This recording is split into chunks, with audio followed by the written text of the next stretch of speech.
situation here. First, I just want to mention that there is a crisis of high order developing on Sri Lanka. Anybody who's not been following it, you had a mass of people who broke into the president's palace. He's resigned. There's another top official who's gone.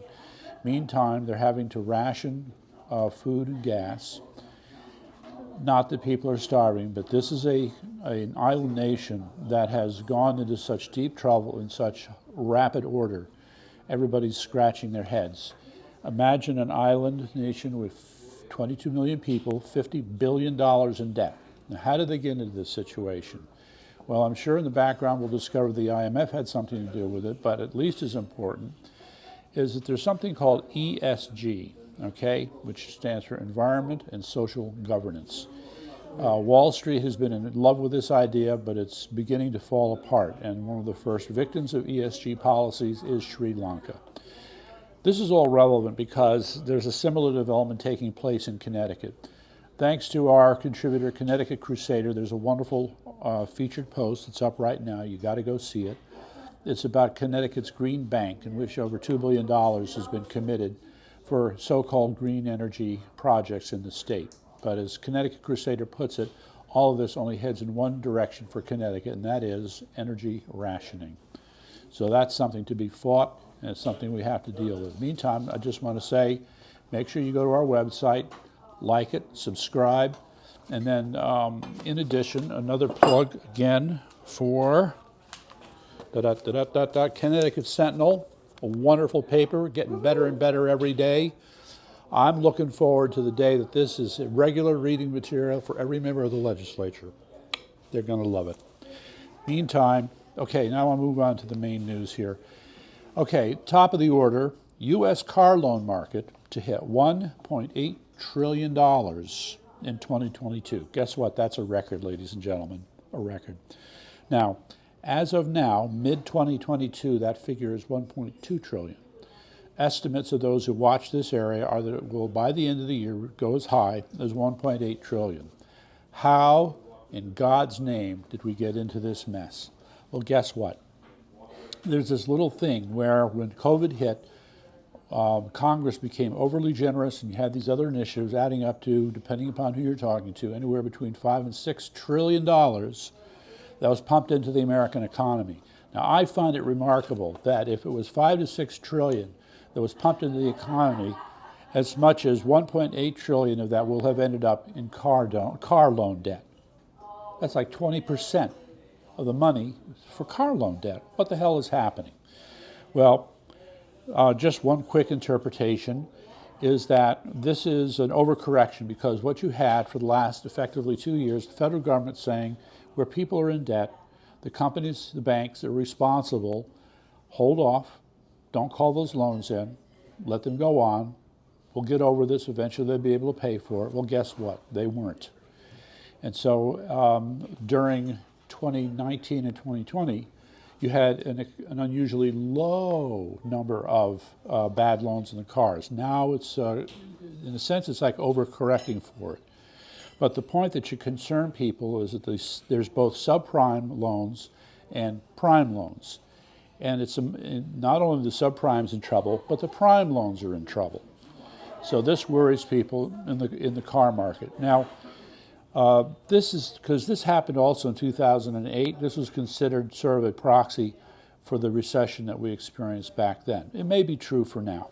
The other thing I just quickly want to throw into this picture is copper. Copper is considered the most predictive commodity for where the economy is going. Without getting into the complexities of it, the copper prices have hit a low, and that normally indicates that we're heading into a recession. Now, I'd like to see some other factors, but it's something to watch out for. Related to this is the next story. What you find now is a number of states, because they're still trying to deal with the impact of inflation, are considering putting out inflation relief checks. Well, guess what, guys? Those inflation relief checks are only going to drag out inflation.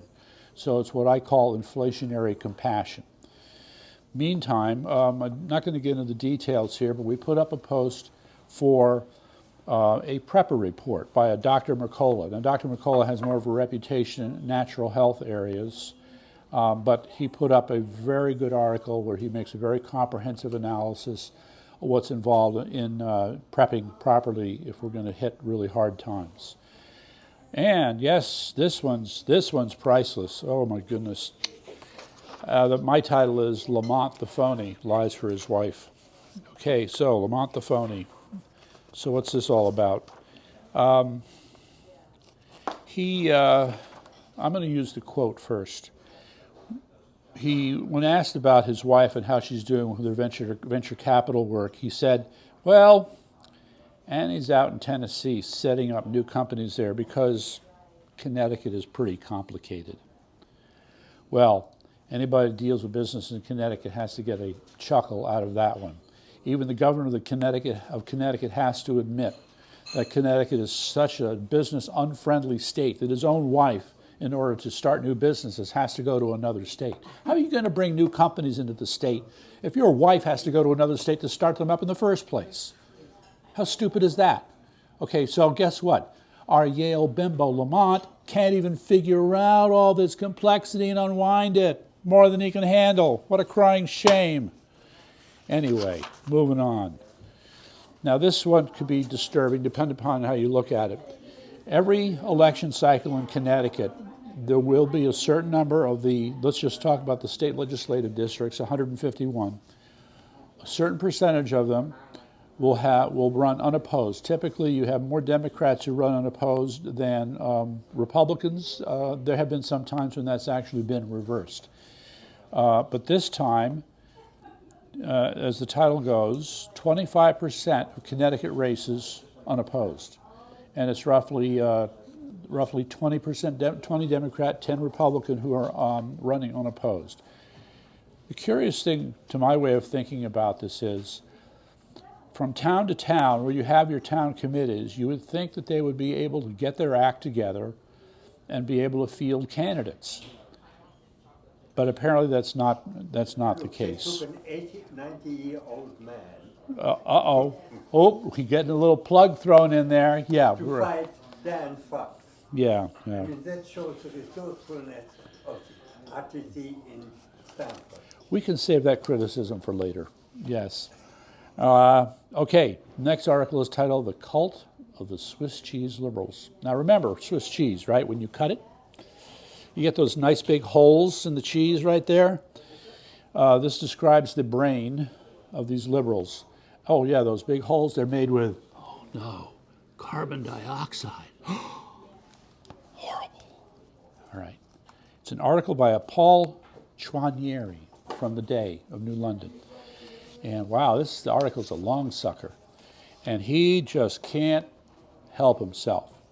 He's going after the people who've been going around saying Trump won, and he calls them the cult of Trump. Oh, really? Well, that just reminds me, I wanted to bring up tonight's clue. Tonight's clue, of course, is the last lie. The hint, Pinella County, Arizona. And if you're still a little stuck, I'll throw in another hint. Katie Hobbs. And if you're still having problems, I'll give you the last hint. Empty ballots. How does the Secretary of State of Arizona mail out ballots with no names on them? How do you do that? You have to be hugely incompetent. So what lie are you going to tell, Katie Hobbs? That's what I want to know. So, if you think we're just having a little problem facing reality, because we think Trump won, you might want to refer to Katie Hobbs. Just saying. Anyway, it's here, it's posted. Have some fun, read it. The next one, which is kind of a strange article, but it got my attention. It's called White Supremacy in a Deep Blue State. Now, most of the article is behind a paywall, so I couldn't get all of it. But the report is that just experts in Connecticut are concerned. Oh, experts, I wonder who these experts are concerned about what they see as a rise in the visibility of white nationalist groups in the state.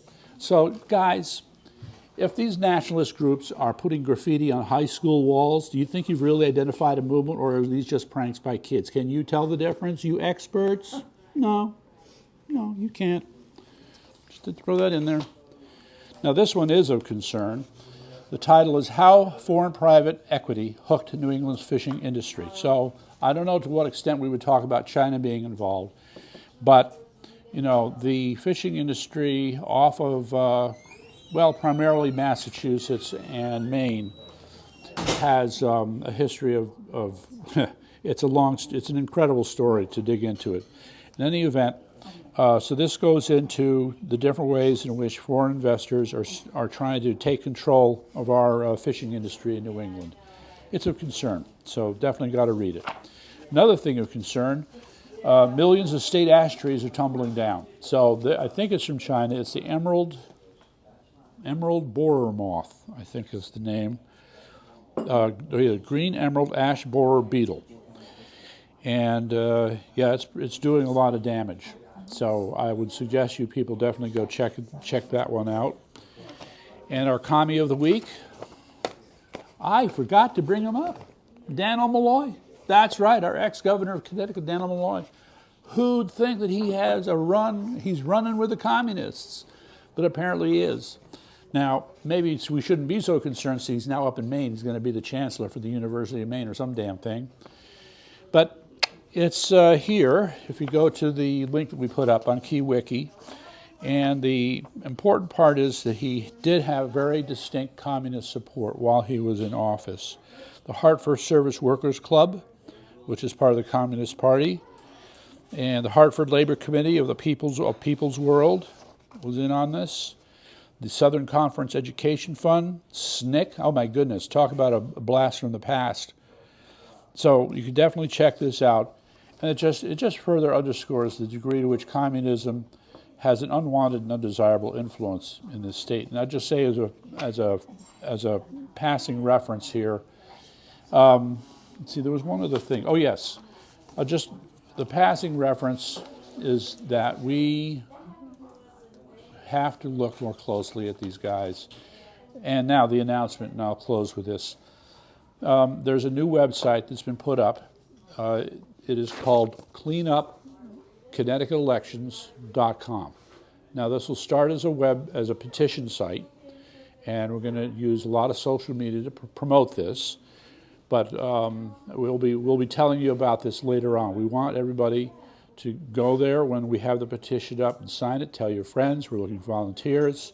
We have to get in front of this because we know damn well that the Democrats are going to use every dirty, rotten trick in the book to cheat and steal on this election that's coming up. So we have to head them off at the pass. Thank you very much. Elections.